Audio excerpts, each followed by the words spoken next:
अस्सलामुअलैकुम वरहमतुल्लाहि वबरकातुहू। कैसे हैं आप सब?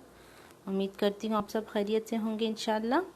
तो बच्चों, हम जैसे सबक के सान के सवाल जवाब कर रहे थे, आज हमने उसका सवाल नंबर 2 करना है। दिए गए अल्फाज में से ज़िद तलाश करके लिखें, यानी कि अल्फाज की ज़िद।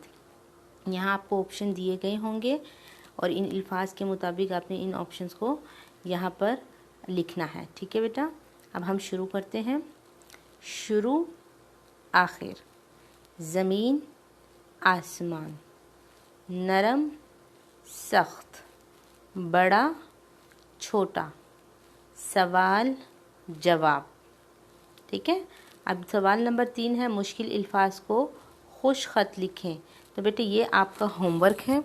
जबकि सवाल नंबर 4 है, अल्फाज के जुमले बनाएं। ठीक है, जैसे कि सब्जियां, मैं सब्जियां शौक़ से खाती हूँ। ज़मीन, हम ज़मीन पर रहते हैं। फिर है किसान, किसान खेतों में काम करता है। पानी, मैं पानी पी रही हूँ। पौधा, ये गुलाब का पौधा है। गुलाब का पौधा बेटा जिस पे गुलाब के फूल उगते हैं।